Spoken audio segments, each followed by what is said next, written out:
Hermetic Recreations. By anonymous author, written in 19th century around 1820. The sciences, like things, experience the vicissitudes of time, and degenerate rather than acquire growth. Systematic men, welcomed on all sides, have sown disorder in the vast field of the imagination, and the most bizarre flowers have been the product of it. These flowers have finally taken such favor as the best books, the most beautiful speeches are deemed worthless if not adorned with them. The science from which all the others derive, that of nature, has fallen into such disrepute that today we strike with ridicule all those who we know are delivered to it. By means of the laws of affinity, one claims to solve all problems. The elements are either multiplied or annihilated, and those who admit them without restriction are placed, with those who have treated of them, in the rank of the ignorant, or of men out of their senses. Without rejecting the affinities, bases of the new chemical philosophy, I believe them at least useless for the purpose that a true friend of truth proposes to attain. I mean to speak here of the knowledge of the first causes on which all science must be based, and which we affect to despise like a certain fox in the fable, who ignored the grapes he could not take. Moreover, these laws of affinity which modern scientists put so much emphasis on, although they do not lead to the source of our admirable fountain of life, are far from being the object of new discoveries. I appeal to all those of them who have good faith, and were at least recognized by the fact, when they were not yet recognized by the words. The elements have a centrum centri which all eyes cannot see, and they also have a centrum commune which the so-called scholars dare not approach for fear of revealing their turpitude, the light. This caustic heat, accompanied by light, which is commonly called fire, is not the element of this name, of which the sages wanted to speak. In this circumstance, we take the effects for the cause, and we go further than the rhetoricians, who at least take the part for the whole. Fire is an eminently subtle fluid, proceeding directly from light and which is called, sometimes electric, sometimes galvanic or magnetic etc., according to its various modifications, or rather, it is the light itself derived from its source and from which it remains detached. It is neither cold nor hot, and heat or cold are not bodies, whatever eyes may say, but simple effects of movement or rest. Motion alone produces heat with all its consequences, good or bad, which everyone is capable of applying, and fire, because of its greater subtlety, is also fit to receive the impulse and to commute it to other bodies. Air, water and earth are only the immediate and successive consequences of the formation of fire. Light detached from its focus, accumulated by loss of motion and repressed by a new and continual emission of its substance, has given itself different forms which we have distinguished. In language, the simplest of these forms have been called elementals. Light, principle of life and movement, can be considered as the unique act of creation, all the rest is only the consequence. This is what Hermes wanted to demonstrate, when he said in his emerald tablet, "What is above is similar to what is below, and what is below is like what is above, to make by means of these two things the miracle of one thing." The all in all things of BV is only an abbreviated quotation of this proposition and of the truth which it contains, which all the wise men of antiquity recognized. The universe signifying the returned or reversed unit received its name from it. I can also quote in support of my assertion, the Gospel of St. John, where it is said, "The light was in the darkness, and the darkness did not overcome it," for its moral application only justifies the fact which served as its basis. Gaseous and aeriform substances are chaotic rather than elemental in nature, and easily invert into the element to which they are closest. Meteors of all kinds, without excepting aerolites or stones of air, take their origin from them, however their form is entirely aerial, and shows that they are dependent on this element. But, as all that shines is not gold, all that has the lightness and appearance of air, is not air. It is the medium from which these substances take their form to whom this denomination belongs. Water, even that of rain and dew, is only a compound of gaseous substances to which fire and the action of light have given the form of water, but it is the form and not the substance that must be considered here as an element, and by form I mean what makes the link, and which also makes that of all bodies, even glass. Nor is the earth that we cultivate the element that we make it represent. She is in fact only a great pile of debris from the bodies of the three kingdoms in the path of destruction. It is true to say that it contains some portions of the first and elementary earth, for independently of that which the water continually furnishes it, it itself resumes its form by its daily destruction. Thus the end of all things resembles its beginning, and death becomes the principle of a new life. This is what the ancients recognized and experienced, and what they represented to us in the form of the serpent which bites its tail, to perpetuate the memory. So when you read some treatise of the ancients on the study of nature, do not understand as an element the raw, indigestible and deadly substances that I have just pointed out to you, but look for the centrum centri. By some ingenious processes and from your own funds, for the wise want it so, both to prevent abuses and the profanation of this science, by means of which society could be upset and annihilated. So do not be afraid to devote yourself to the study of our science, and use all the efforts of reasoning to deepen it and know its mysteries, since there is only this way to get out of the labyrinth in which you are perhaps slightly engaged. Above all, do not wait for any proof of what we say, because no one will be tempted to give it to you. I want to talk about this irrevocable proof that experience gives, but since others have acquired it by the only means that I am giving you, do not despair of success. I even dare to guarantee it to you. Turn over the elements, says Aristotle, and you will find what you are looking for. This proposal, one of the most important, having set the minds in motion, everyone began to search for a raw material to reach this goal, thinking well that the isolated elements could not lead to it, while a body which was entirely composed of them, and still in its state of simplicity, was the only one that could reasonably be implemented to seek the point of perfection.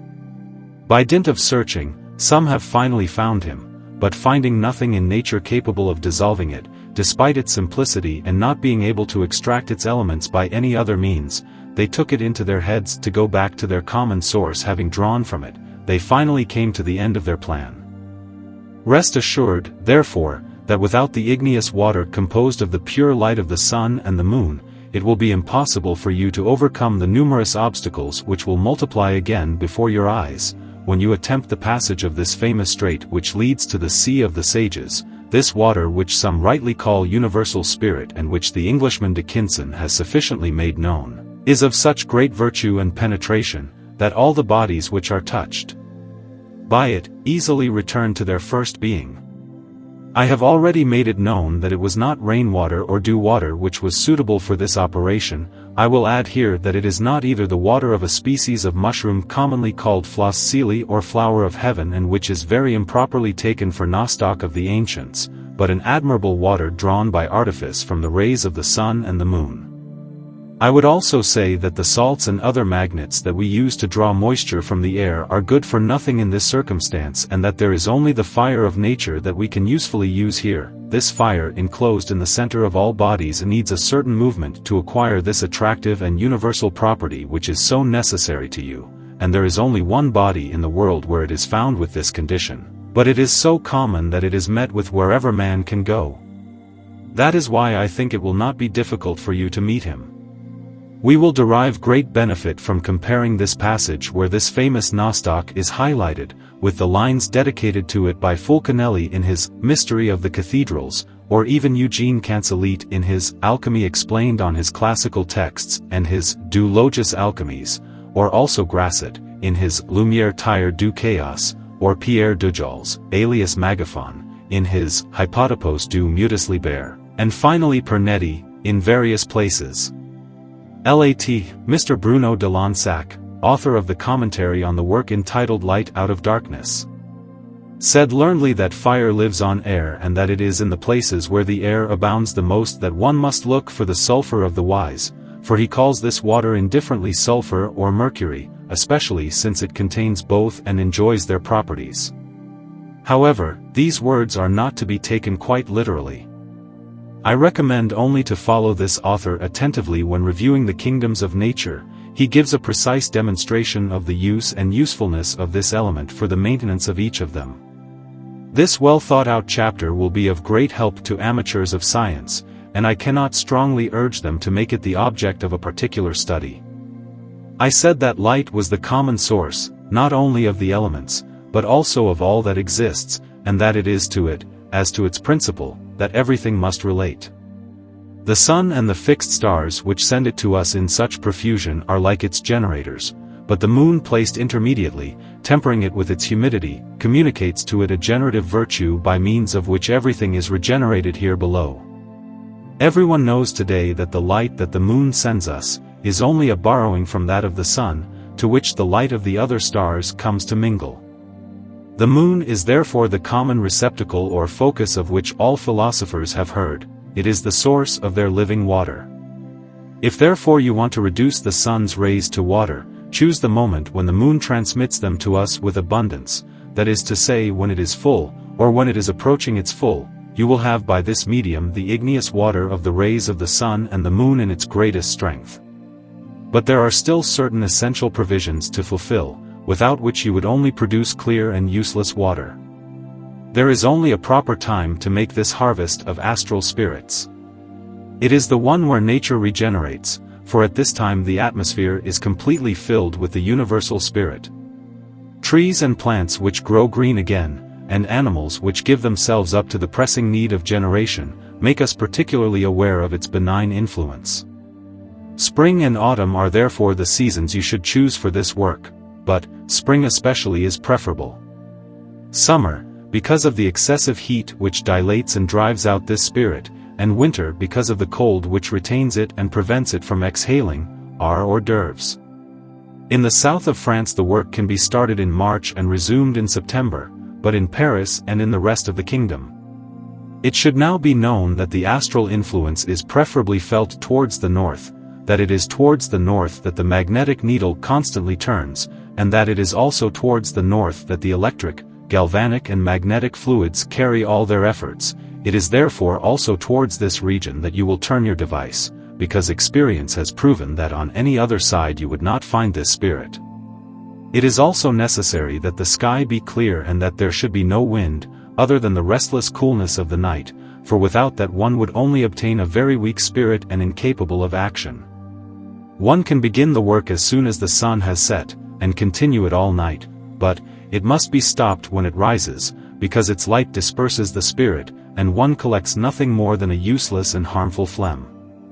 The philosophers have hitherto kept these things very secret, they spoke of it only very obscurely, and always under the veil of allegory. Dispagnat, the cosmopolite and a few others have made ingenious descriptions of the season of spring.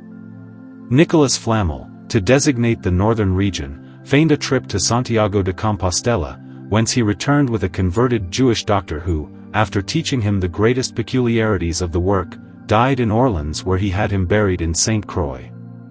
We see in the sky the Milky Way which runs from noon to the north where it forms two branches whose direction is variable due to the movement of the earth, and whose variation the compass follows. This Milky Way is vulgarly called the Way of St. James, because the pilgrims designate it thus, and because it serves them as a guide during the night for their great journey. It is also the guide of the Hermetic philosopher who recognizes it in the south where it takes its source, and follows it towards the north where its mouth is. The converted Jewish doctor is the Mercury he finds on his way, and who, as we know, reveals all the secrets of the art, when we own it. Flamel designates him as a doctor, because he purges the metals from their leprosy and is truly a medicine. He makes him a converted Jew, because the light takes its source in the east and he makes a just use of it. Finally, he had him die in Orleans and buried in St. Croix to announce his fixation, what the cross marking the four cardinal points of the atmosphere shows more positively.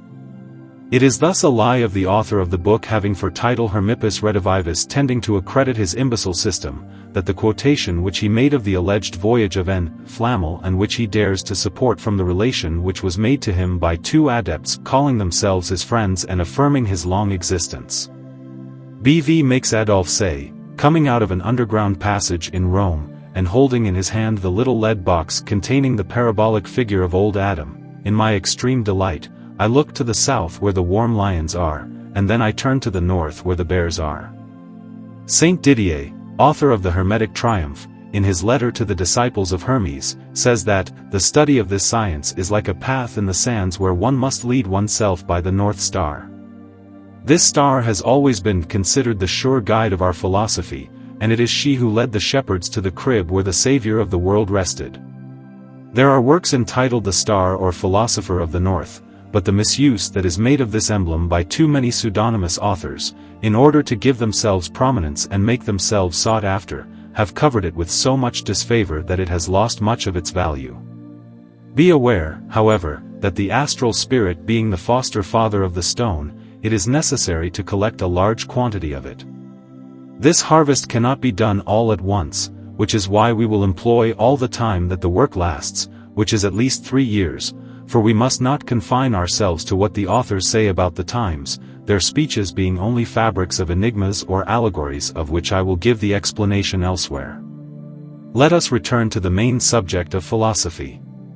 All the wise agree in saying, and it is an indisputable truth, that the work is made of a single thing to which nothing extraneous is added and from which there is nothing to subtract but filth and superfluities.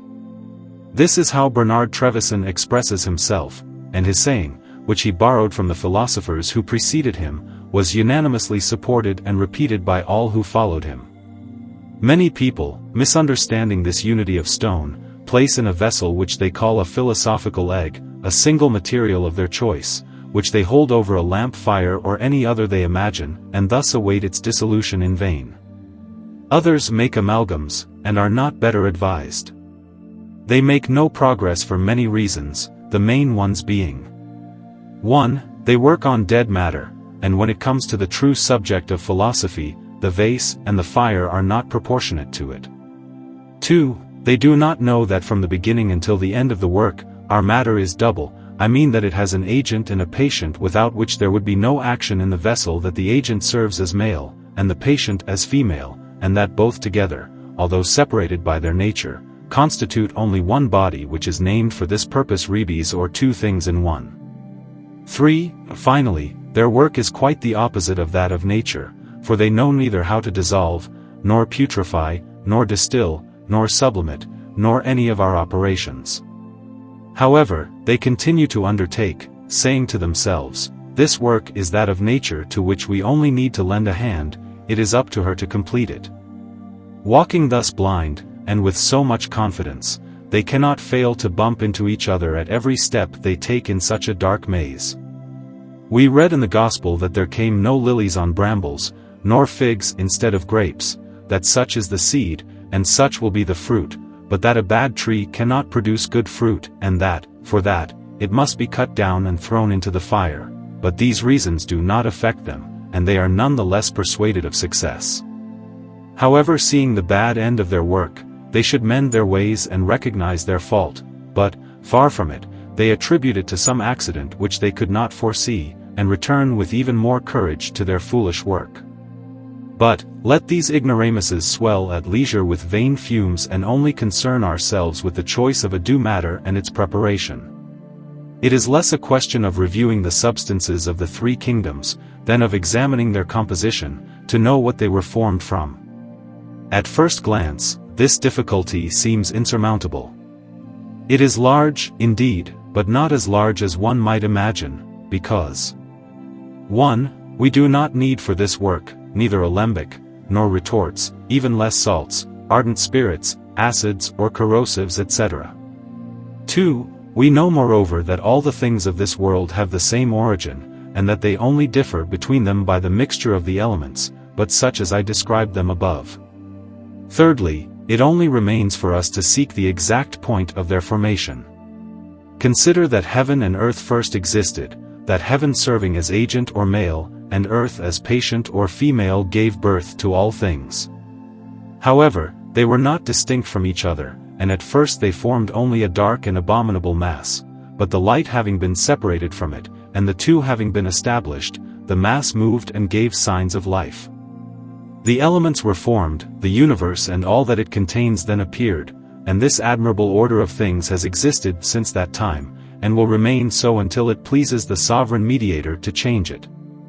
Life such as one wishes to consider it, is only a combat of two substances, or a continual exchange of light and darkness. One of these substances alternately takes the place of the other, is sometimes made function of male and sometimes of female, so that when it pleases the divine author, everything changes into pure light or everything returns into Sumerian darkness, which shows that light and darkness are one and the same thing, changed in form and value by the development or the contraction of the substance, that from there comes a mutual attraction from which springs, with the movement, the elementary inversion of the substance. Who lives auras audiendi, audiat. Consider now that in the same way and from the same matter from which the world was created, the work of the sages is brought to light, and that it is for this reason that it has received the name of small world or microcosm. Thus, I have told you in a few words all that you have to do for this great enterprise. Take therefore the first earth, which is only a pure light surrounded by darkness, and reduce it to its principles with the stone torn without hands from the summit of the mountain, in order to recognize in it three distinct substances which are salt, sulfur and mercury, which being skillfully conjoined with the two of which matter is formed, namely heaven and earth, form an admirable quintessence whose virtues are infinite and incomprehensible. This marvelous stone appeared in a dream to Nebuchadnezzar, king of Babylon, and came to break and reduce to powder a great statue which he saw standing before him, and whose head was of the purest gold, whose chest, shoulders and arms of silver, the belly and thighs of bronze, the legs of iron, and the clay was amalgamated therein with human seed, but which was not adherent to them, any more than iron cannot be mixed with clay. Nebuchadnezzar, justly frightened by this vision, summoned all the magi of his kingdom, and demanded of them, under pain of death, that they divine his dream and give a correct interpretation of it. None of them could overcome it. There was only one young man named Daniel, filled with the Spirit of God, in all the kingdom, who could fulfill his request. Daniel, chapter 2, v. 18. This dream can be applied entirely to the work of the sages, and serve as a parabolic figure. We will see, for example, in the Magi of Babylon, the pit of false scholars striving in vain to understand science, wishing nevertheless to persuade that they possess it, and leading into lost paths those who give themselves up to them in too good faith. In Daniel, a son of wisdom, to whom all the secrets of nature are known, and who can give a sound and true explanation. The statue will be our metallic tree from its top to its root, in which Saturn, Jupiter and Mercury are still confused as metals of first origin. Iron and clay mixed with human seed will represent the work of nature figured by the hand of man, and the stone cut without hands from the top of the mountain, and coming to break the feet of the statue and reduce it to impalpable powder, will be taken either for the thunderbolt launched by Jupiter, or for the scythe of Saturn, which you must exchange skillfully for the trident of Neptune, by means of a certain key which I will give you, until Pluto, showing himself jealous of it, and blowing from the depths of his caverns, shows in his turn his power, by drying up the waters, and reducing the tree to ashes or dust, which you will sow and from which many precious stones will come. The ancients, jealous of their secrecy, spoke of matter in its various aspects, in order to deceive the credulity of miserly people and ambitious people who only dream of power and devastation. They confused with the subject of philosophy their first matter, which is obtained only after a lot of time and long work. Not being in any way part of their desire, I wanted you to get to grips with this much sought-after subject and put it on purpose naked before your eyes, to dispense you from looking for it any longer. I hope you will be grateful to me for my frankness, and that you will make the most of it, warning you, however, to add a little grain of salt to my words, to make them more sensitive to you.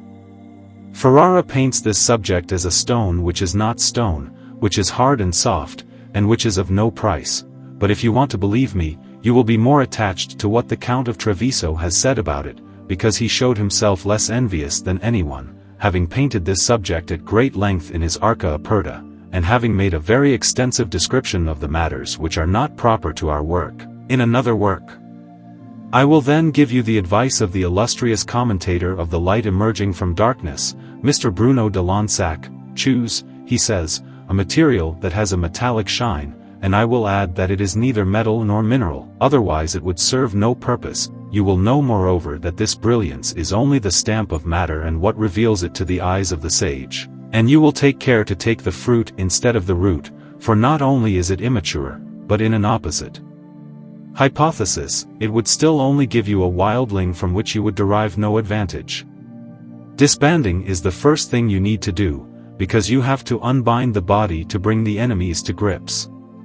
But fire and water will be greatly needed here, especially since these elements are already enemies of their nature and only ask to test their strength. The spirit, of which I spoke to you above, is a fire overcome by the water which you will use for this purpose. You will fill the vase of nature with it and distill it over a very slow fire to deflame it. You will find something fixed at the bottom that you will be careful not to remove. You will pour new spirit over it in the same proportion, and you will thus continue the distillation, until the vessel can no longer contain it, and everything remains fixed at the bottom. By continuing the fire to the same degree, you will soon perceive in your vessel some agitation in potency, but also in action, and that there is a metallic splendor. Agitation caused by a light southwest wind which will be followed by a very pleasant rain. The wind and the rain going always increasing, you will see more in the vessel only like a sea which will be more and more agitated until finally the pacified elements, all returns in the order of nature. But day has given way to night, the darkness is growing and the ship is pitch black. This night is the 50th, and it seemed triple to the sailors because of the fatigue they suffered. Day is beginning to dawn, the horizon is clear and cloudless, the day will be wonderful. This way of expressing themselves is common to almost all ancient authors, and it is not uncommon to find readers who take these discourses literally. The wind and the rain are for them realities, and their credulity embraces for them the smallest details of allegory. This one, which I am going to put back in the right direction, will make it easier for them to understand others. The vase of nature is the prepared earth which must be watered with one spirit. It is said to be a vessel, and indeed it is, since it contains. The spirit that is added to it is not a foreign thing, since everything came from it, and our earth is formed from it. This is why it is said to bring the child back into the mother's womb, which can only be done by tearing its entrails. Our land must also be divided into its most small parts to bring to light its great riches, and so it will happen, if you often fill it with its spirit and let it dry up as many times. In this operation, the phlegm evaporates, but the spirit remains and incorporates itself with the earth which it saltifies until saturation is complete. Then the spirit that is added, no longer able to be contained, reacts on that which the earth has fixed and obliges it to dissolve, as salt would do. This is why this dissolution is compared to a sea, and because the added spirit is joined to an altering and corrupting humidity, there results from its mixture a movement of fermentation which is followed by putrefaction and consequently regeneration, because fermentation changes the bodies of nature, and in putrefaction, what moisture matter can contain, without pouring it out, is the measure to be observed for imbibitions, and what we call the weight of nature. The matter serving as a vase also serves as a furnace, since the spirit that you introduce into it is a natural fire which cooks it and digests it to serve me, to the end, with philosophical expressions. No less than 50 ablutions are required, for each ablution until perfect desiccation is counted as a natural or philosophical day, so that our days can last a week depending on the season, the quality and the quantity of material submitted to work. The great secret of the sages to shorten time is to divide matter, so that the days have less length. Although we do not use vulgar fire for our operations, it is nevertheless certain that we need a sufficiently high temperature so that evaporation can take place and that the matter does not languish, and is not lost. It is therefore useful and indispensable, during the winter, and in the place of work, to make a little fire, but not enough to heat the material, which would be worse than not having any, because the spirit would be cast out and could not be replaced. The temperature must not exceed 15 degrees of Réaumur, 18 degrees Celsius. When one has thus operated and the matter dissolves, it blackens as it goes. One only adds to it in these various times the spirit necessary to maintain its fermentative fire, and when the matter begins to ferment, it must be abandoned to its own fire, until the perfect whiteness where it arrives by itself. The matter is not liquid like bruette, but thick and black like pitch or boot polish. It swells, rises in the goblet, gives bubbles which are compared to fish eyes and which must not be burst, for they contain the animating spirit. After fermentation, the material collapses, it is then shiny as pitch, and of the finest black. It is the sign of putrefaction, which is called crow's head. It then dries out little by little and changes to an ash-gray color. Soon a capillary circle of the most dazzling whiteness appears around the ship. This circle widens more and more until the whole is of perfect whiteness. Before this whiteness arrives, some colors appear on the material, among which the green predominates, but they are not very pronounced, and are only transient and of short duration. They are nevertheless compared to the iris or rainbow. It is only in the subsequent operations that they have a very pronounced character. You have passed in review, without realizing it, our different kinds of fires. The first, up to fermentation, is called bain-marie, or sea bath, because it operates, in a way, only a saline solution. The second is called manure heat, and now you know the reason for it. The third is called ash fire, and finally the fourth light of lamppost.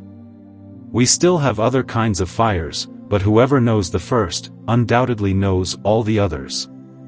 Besides, we will point them out in passing. You will notice here that this work resembles that of gardeners watering their gardens. What happens in this circumstance? The vegetable earth which, as I have observed to you from the beginning, is formed only of the remains of bodies, deteriorates and decomposes by recessive dryness and humidity, and furnishes a salt and a spirit of which the plant is nourished by means of the water which it absorbs and which is the conductor. I come back to the bleached matter which is still far from the goal to which you must lead it. Nevertheless, the main lock is open, all that remains is to enter the sanctuary, but always with caution so as not to fail, and be obliged to stop on such a fine path.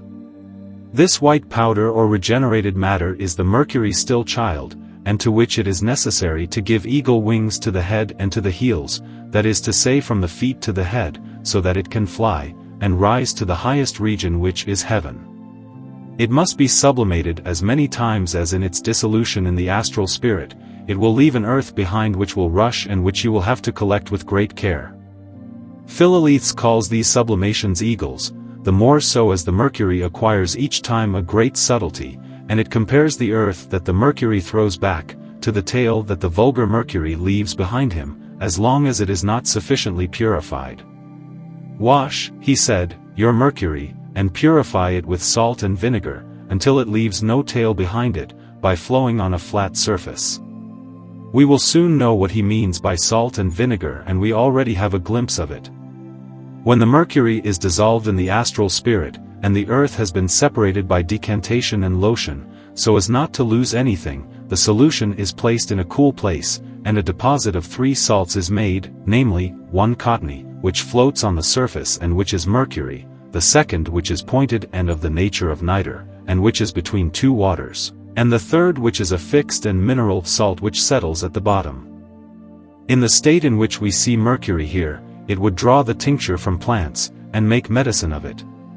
He is a doctor himself, for if you put a grain's worth of it at the foot of an almost dead tree and water it, it would regain new vigor, but it would be eating up his wheat grass to stop there. We have to continue the work.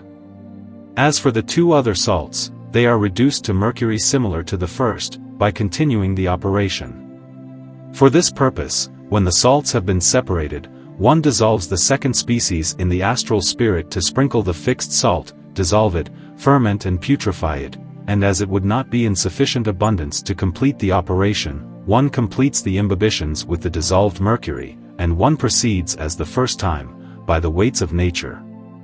The weight, if we pay attention to it, differs here from the first, because the earth only needed to be watered, but here it is necessary that the salt be dissolved and fixed until it can no longer receive moisture, that it ferments, that it rots and gives the same results as above, that is to say a mercury which you will wash and from which you will separate the earth to join it with the first.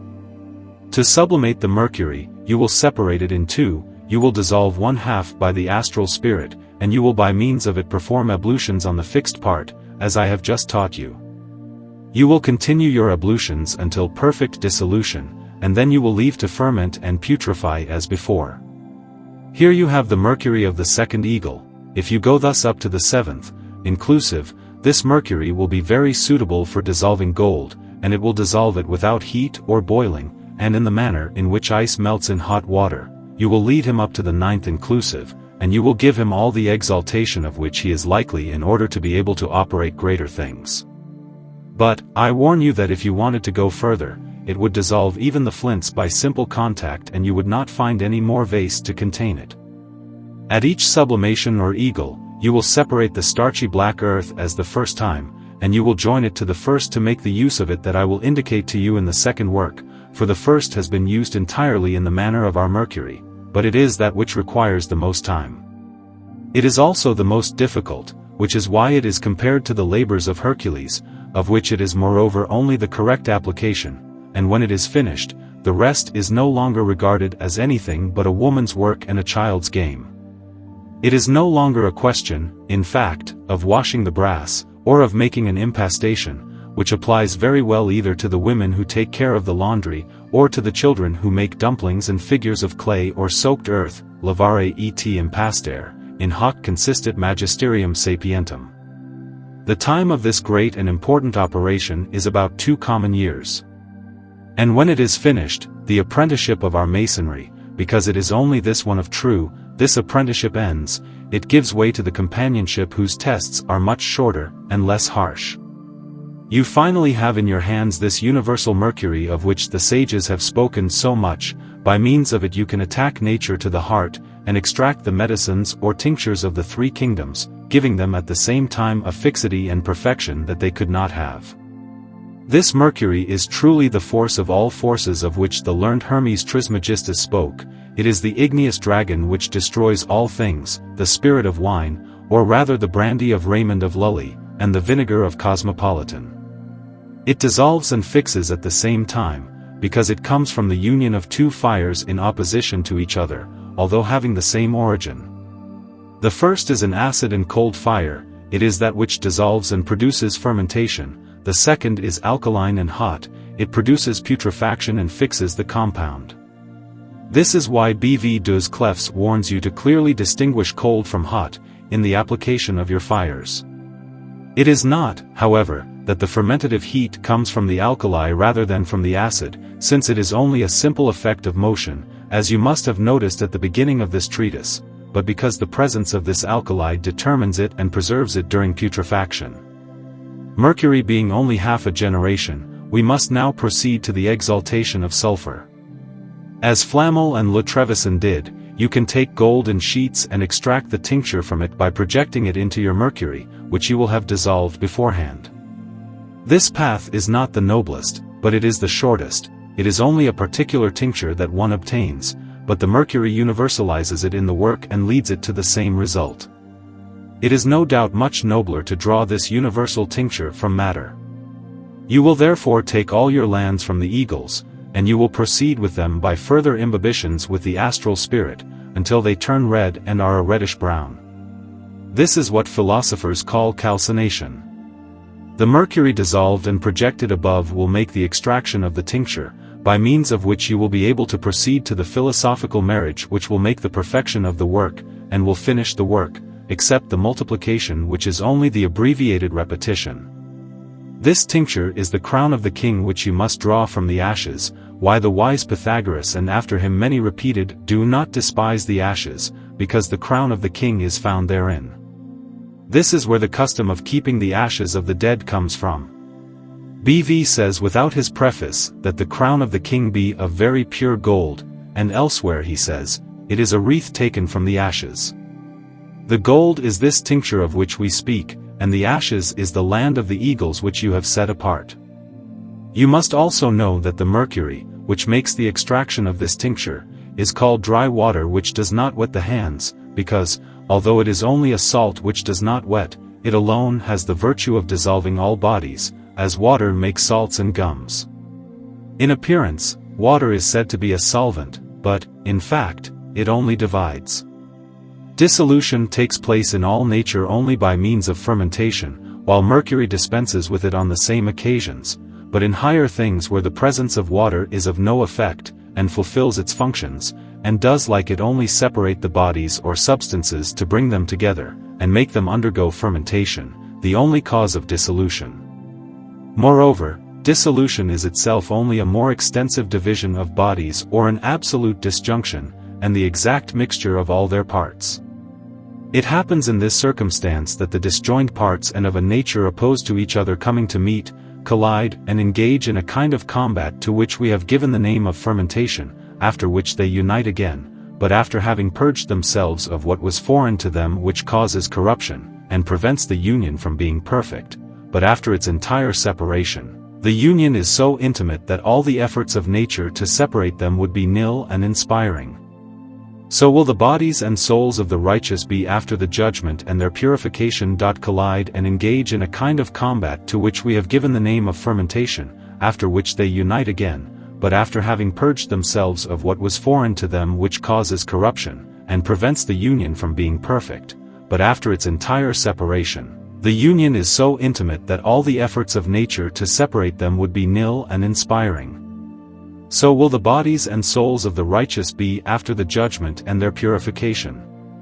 Collide and engage in a kind of combat to which we have given the name of fermentation, after which they unite again, but after having purged themselves of what was foreign to them which causes corruption, and prevents the union from being perfect, but after its entire separation. The union is so intimate that all the efforts of nature to separate them would be nil and inspiring. So will the bodies and souls of the righteous be after the judgment and their purification. The union is so intimate that all the efforts of nature to separate them would be nil and breathless. So will the bodies and souls of the righteous be after the judgment and their purification. The union is so intimate that all the efforts of nature to separate them would be nil and breathless. So will the bodies and souls of the righteous be after the judgment and their purification. After the extraction of the tincture, there remains behind a refractory earth which we call damned earth, because, like sin, it causes death and suffering. It must be carefully rejected, for it is it which prevents the ingress of tincture, and which causes antipathy and enmity here below among beings. The boiling which usually accompanies fermentation is represented in our books as a combat between two champions, one of whom must overcome the other, and put him to death, but this should not be taken quite literally. This boiling must be attributed only to the disengagement of gases which seek to bring themselves into equilibrium, either by mixing or by extension. Likewise, when we speak of the Hermetic seal, it should not be understood as the exact closure of the vessel, an imbecile closure which would be more harmful than useful, since it would prevent the manipulation as well as the separation and conjunction of the substances in the due times and proportions. We thus call the reunion of several substances in one, in such a way as to no longer be able to separate them, for with us, or in our language, to open is the same thing as to dissolve, and to close, the same thing as to fix. We have 7 seals corresponding to 7 planetary bodies, and whoever knows one, knows all the others. We also use many terms familiar to vulgar chemistry. We must know, once and for all, that to distill, cohober, sublimate, calcine, reverberate, incinerate, etc. are with us from the beginning to the end only one and the same operation, which consists in dissolving and coagulating, which is the same thing as wetting and drying, and which the least apprentice knows how to do. Now that you have the solution of the principal enigmas which obscure our language and prevent or at least retard its understanding, I am going to explain to you what our philosophical marriage between Bea and Gaberton is. You should now know that the red tincture, which is the fixed sulfur of the philosophers, and which they sometimes call lion, sometimes spirit of wine or very sour vinegar, and sometimes orpiment here functions as male and is called gabertine. Mercury or white tincture which they call moon, silver, brandy, vinegar, arsenic, magnesia, leafy earth etc. acts as a female here and is called Bea.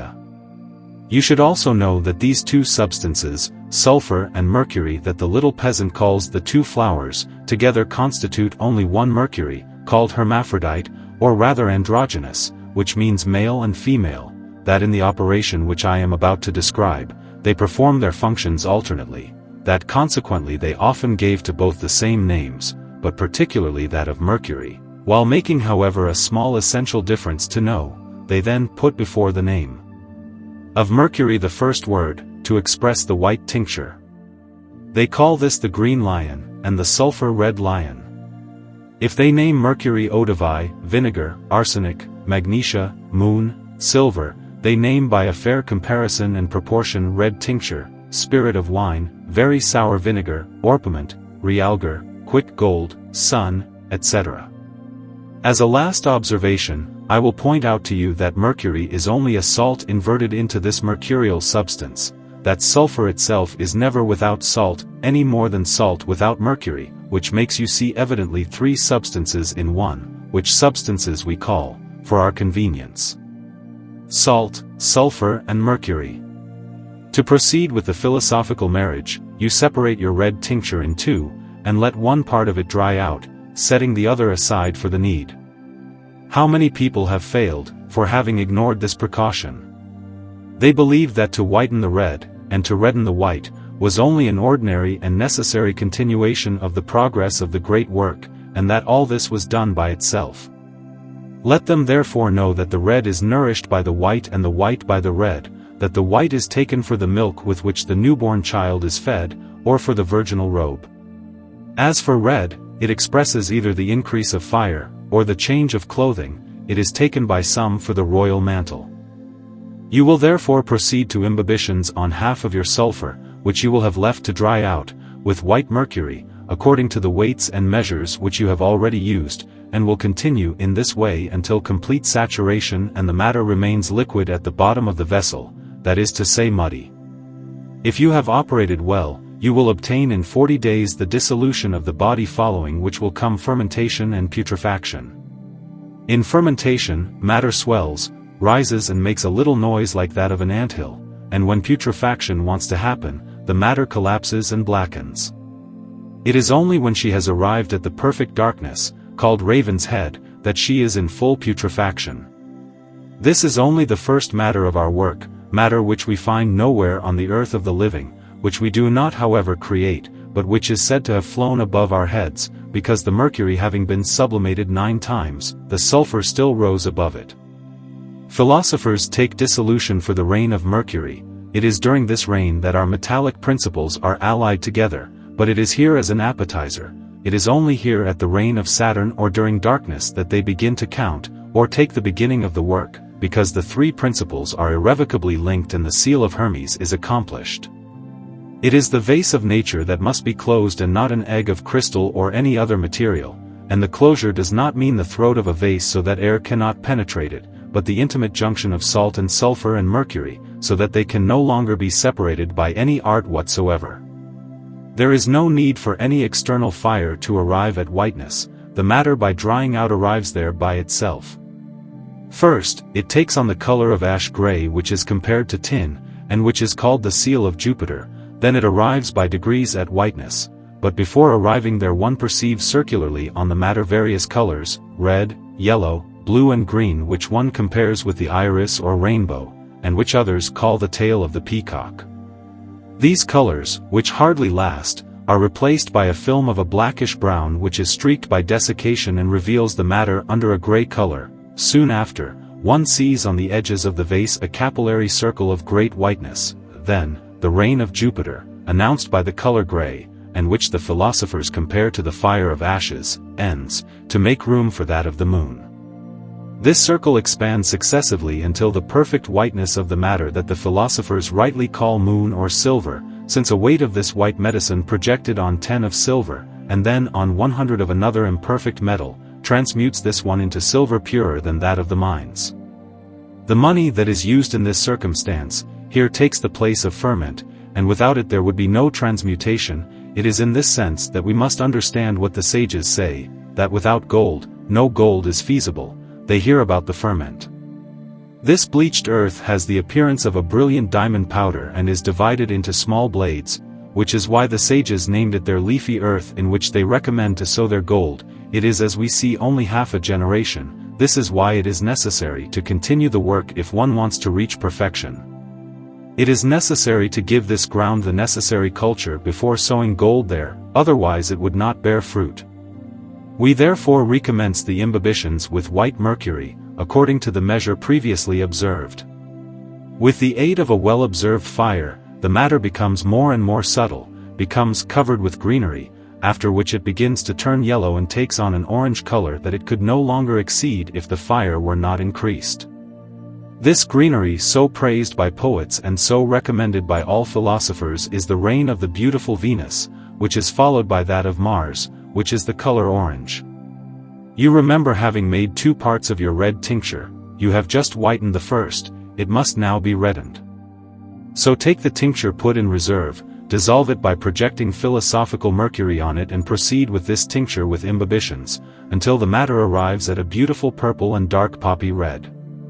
Such is the medicine of the first order, as well with the white as with the red, which cures all diseases when one uses it without addition of metal, in a vehicle suitable for the evil, according to the prudence required, and which with the addition, like ferment, of the 2 perfect metals, transmutes in gold or silver all the imperfect metals, such as copper, lead, tin etc.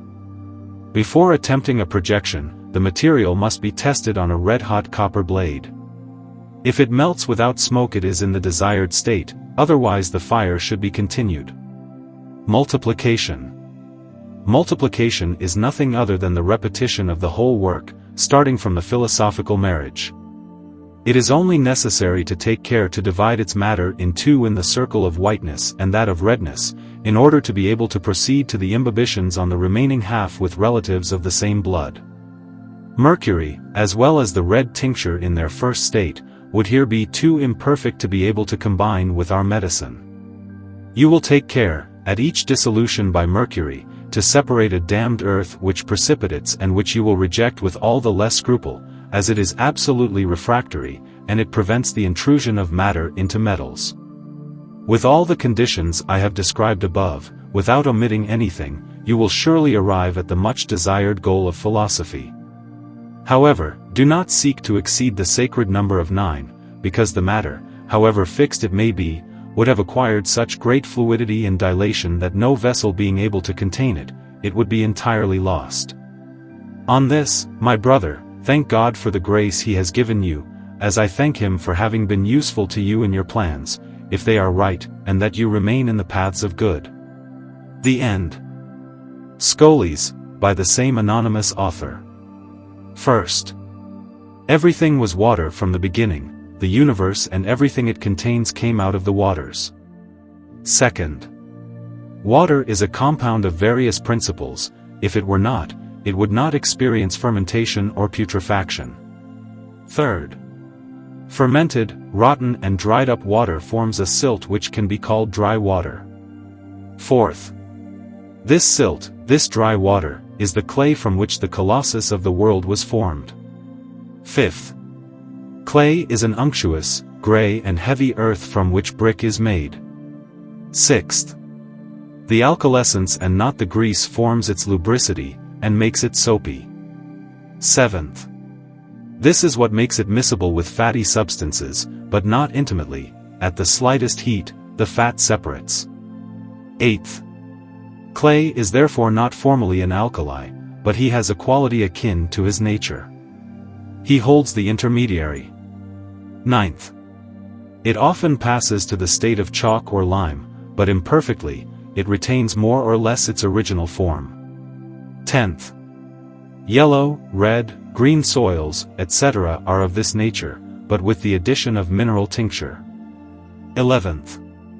This tincture is produced by mutation of a part of the first earth into vitriol of the nature of iron or copper. 12th. The double action of the aerial spirit and the mineral spirit bring about these various mutations. 13th. The astral, aerial and universal spirit introduced into this subject, according to its purity, gives it a more or less noble form. 14th. Stone, marble, salts, crystals and minerals originate from this earth. 15th. Clay is the natural and primary matrix of the whole world, the astral spirit is its seed. 16th. The astral spirit is unequivocally the light of the sun and of the stars with which the air and the heavens are filled. 17th. In our earth system, the sun is the father of this spirit, the moon is the mother. 18th. The moon is said to be the mother of the astral spirit, because its vivifying light draws its source from the sun. 19th. However, all the stars joining their light to it, its true name is the universal spirit. 20th. This spirit, which is a fire, must be dissolved by another fire, and become water. 21st. This spirit is collected in the great sea of sages, which is the air, by means of a magic steel which is of the same nature. 22nd. The central fire contained in all bodies is magic steel. 23rd. This magic word makes you see that it is not real steel, but that it is only called that by comparison. 24th. All living bodies draw air for their nourishment. The animal kingdom is where this attraction takes place most visibly. 25th. As soon as the astral spirit is attracted, it is reduced to water, which the sages make their secret fire. 26th. Although all times are specific to this attraction, spring is the most suitable season, then autumn. 27th. At these two epochs, nature is regenerated, and the air is more charged with this vital spirit. 28th. The moon being the mother of this spirit, it is only when she shines that she gives it to us. 29th. Therefore, the greater its light, the more abundant that spirit. 30th. The earth is round, and its motion is from west to east. 31st. The spirit pushed back towards the poles by this movement, and finding its rest only towards the north, it takes refuge there. 32nd. The north being its homeland, it is in this region of the atmosphere that we must harvest it. 33rd. As soon as the sun appears on the horizon, it drives out the spirit, one must cease work. 34th. Esau sold his birthright to Jacob for a mess of lentils, so divide his land. 35th. It is necessary to make rain on this earth the dew of the sky, that is to say the spirit, and that it is soaked with it. 36th. May the earth not be watered too much or too little, but may it remain wet. 37th. The amount of moisture the earth can hold is nature's weight. The earth that contains is the vase. 38th. Water should only be returned to the earth after it has completely dried up. 39th. Wet and dry make up the natural day. 40th. Each moistening is called cohobation, and each desiccation distillation. 41st. At each imbibition, the central fire retains the spiritual portion of the secret fire, the phlegm is entirely dissipated. 42nd. Or rather the acid and the alkali do not conjoin to separate any more, because of the conformity of their nature. 43rd. As long as the alkali dominates, the reign of dryness lasts, but the predominant acid in its turn causes humidity to reign. 44th. The predominance of acid leads to the dissolution of the body, and brings about fermentation. 45th. This fermentation is only a fight between the acid and the alkali during which they kill each other. 46th. The acid has however overcome the fixed since it has brought it to dissolution, but the fixed has also conquered the volatile spirit which remains without action.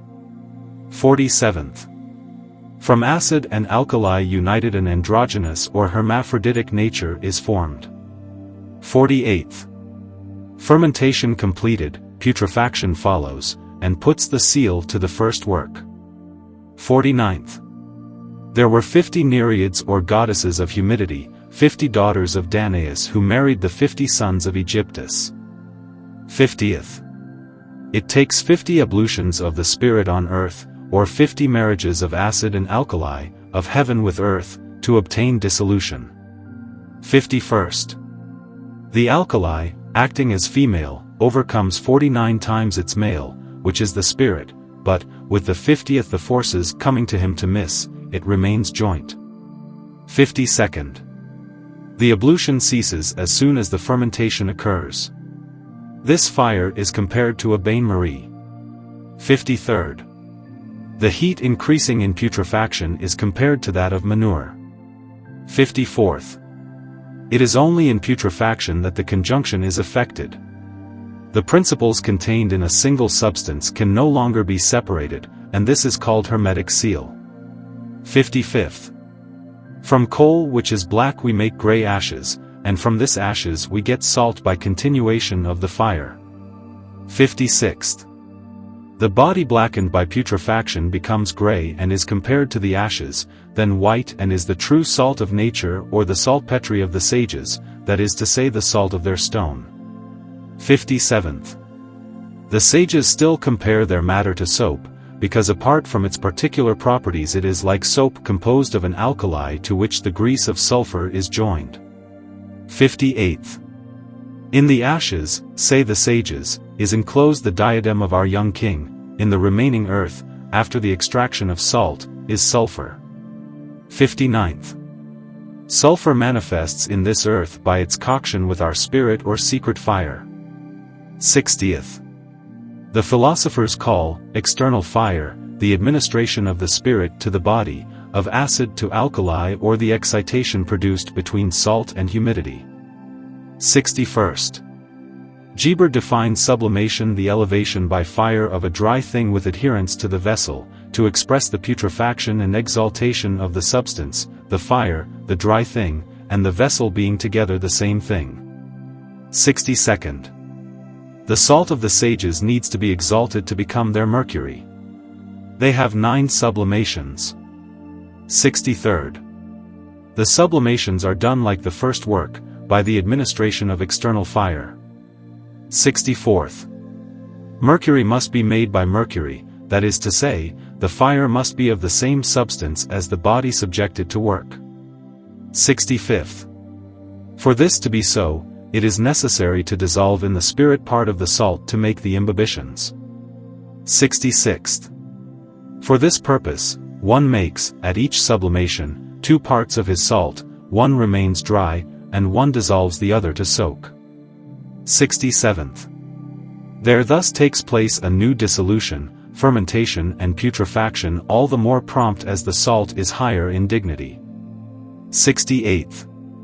These sublimations, which Philoctetes calls his eagles, cannot exceed the number of 9. 69th.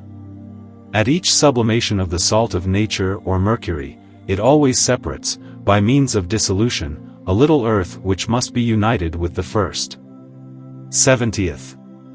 It is all these lands together that we put with our mind, to have the sulfur. 71st.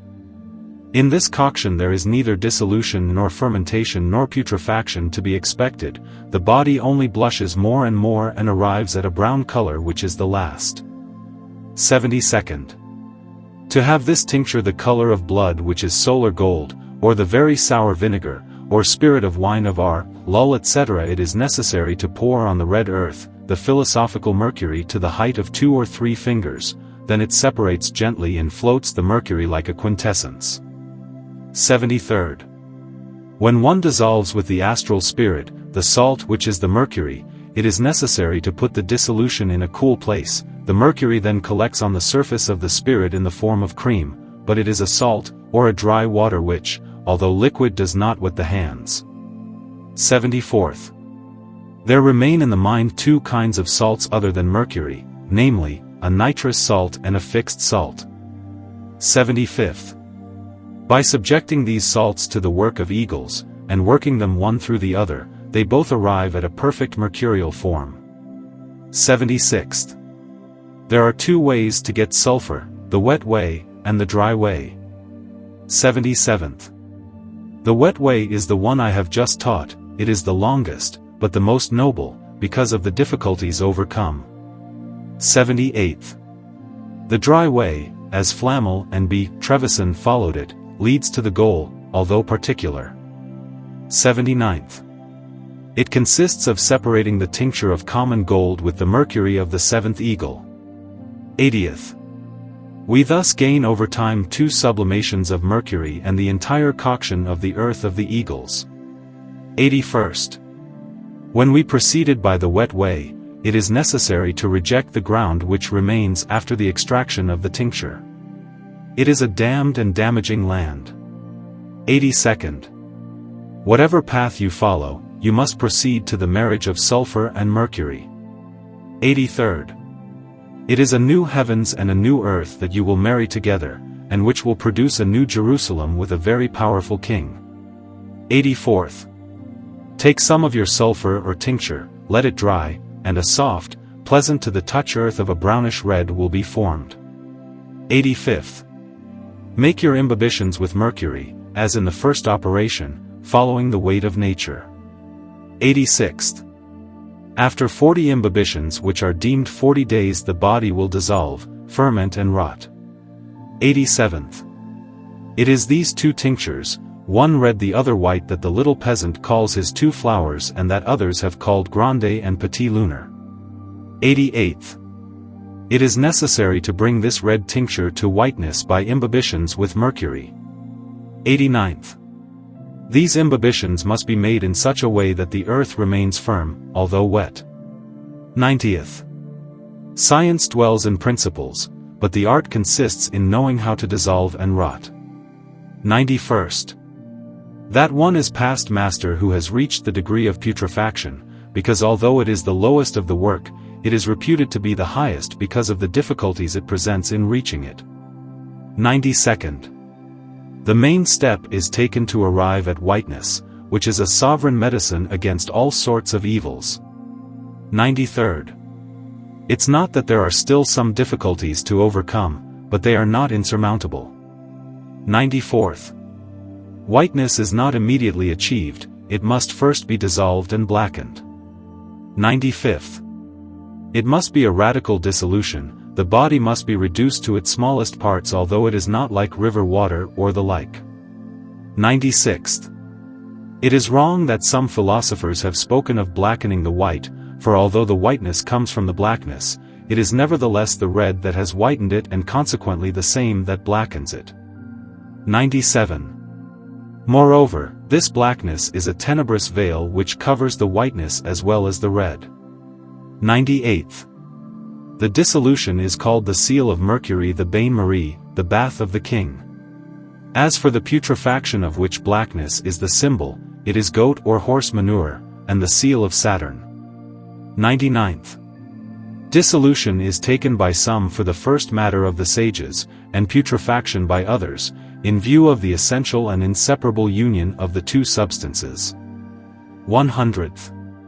Be that as it may, dissolution is properly the chaos of the sages, in which heaven and earth are enclosed, and putrefaction is their matter principle. 101st. It is only after 40 imbibitions that the body dissolves, ferments and rots. 102nd. This first blackness is called Raven's Head, Saturn, or lead of the philosophers. 103rd. As in the first labor, we stop administering the external fire when the dissolution is complete. 104th. Matter is guided by its own fire to the circle of whiteness, which is the moon of the philosophers, Diana, Latona, or the whitened brass. 105th.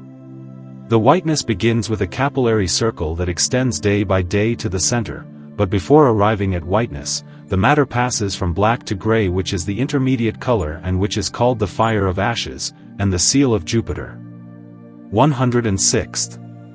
The transition from gray to white is marked by the appearance of several colors, among which green dominates, which has given whiteness the name of green lion. 107th. The wise call these colors iris, or peacock tail. 108th. One compares this work until the whiteness, with the fire of lamppost. 109th. The whiteness, which we said was the reign of the moon, is only half a generation. The sages call it leafy earth for two main reasons. 110th. One is that when you look at it closely, it looks like sheets of shiny talcum powder. 111th. Second is that the putrefaction where she has just passed is the symbol of the winter, during which the earth is covered with leaves, from which a new earth is formed in the spring, which earth is called earth of the leaves. 112th. Since matter cannot go further by its own fire, it is necessary to begin the external fire again. 113th. To prepare in advance for the multiplication, it is necessary to separate the matter in two. 114th. We put one part aside, and we lead the other to the redness, continuing the work. 115th. We therefore resume here the work of imbibitions with mercury, observing the weights of nature. 116th. Like the first time, the earth must remain whole at the bottom of the vessel. 117th. The matter gradually loses its whiteness and arrives at a green color which is compared to vitriol, and which is called the seal of Venus. 118th. By the continuity of the fire, it acquires a saffron yellow color which is the seal of Mars. 119th. Since matter cannot acquire a greater redness by the same degree of fire, it must be increased. 120th. The fire is increased by soaking the body with stored red mercury. 121st. We continue this way until the material has acquired a brownish red. 122nd. Before arriving at this dark redness, it passes a beautiful color of purple. 123rd. Matter that has reached a very dark reddish-brown color is the real fluid gold of the sages, their sun, their universal medicine. 124th. Except multiplications, there are no more difficulties to overcome. 125th. We have two medicines, one white and the other red, to cure any disease. 126th. These two medicines are not only useful to men, but to plants and minerals. 127th. An almost dead tree sprinkled with water in which a single heavy grain of this medicine will be dissolved, will come back to life, will flower, and will bear fruit. 128th. One does with this medicine an infinity of marvels above the natural power. 129th. If you project a grain of white medicine on 10 of good silver, the whole will be medicine, 1 grain of which will transmute 100 of imperfect metals, into silver better than that of the mines. 130th. A grain of red medicine projected on good gold infusion, will make gold in the same proportion. 131st. To make pearls larger and more beautiful than the natural ones, one only needs to dissolve some with mercury and then mold them. 132nd. In the same way, the weight and the beauty of the diamond and the precious stones are increased. 133rd. Artificial rubies, much brighter than the natural ones, are made by adding red dye. 134th. But only God can call bodies from death to life. 135th. The red tincture is the seventh and last seal of Hermes, which belongs to the sun. 136th. One proceeds to the multiplication with parents of the same blood. 137th. One calls relative of the same blood the white and red dyes of the same operation. 138th. Mercury which has not been coupled with the red tincture is not capable of multiplying. 139th. The white and red medicines of the first degree are relative of the same blood, and can multiply. 140th. It is with this intention that we separate the medicines in two, in the circles of whiteness and redness. 141st. One proceeds to the first multiplication by taking a part of red dye which one dissolves with the white put in reserve. 142nd. It is necessary beforehand to dissolve the white with the mercury to proceed to the imbibitions. 143rd. We then start the first work again with the same conditions and observing the weight of nature. 144th. The pure separated from the impure each time shortens the time of the operation by half. 145th. The projection of this second medicine is done on 100 of silver or gold, as a ferment, and then on 1,000 of the imperfect metals. 146th. The weight and virtue of medicine increasing by 10 with each multiplication, 1 ounce, of the ninth, will transmute 1,000,000 into the very pure metal of gold or silver. 147th. The virtue of this medicine is so great that it can change the face of all sublunary nature in an instant. 148th. It is so that the wicked do not approach it, that the wise keep it so hidden. 149th. After the 9th multiplication, medicine can no longer be contained, it flows through glass, like oil through paper. 150th. The whole work is completed in 150 days, except the multiplications which can lead to 200. The end.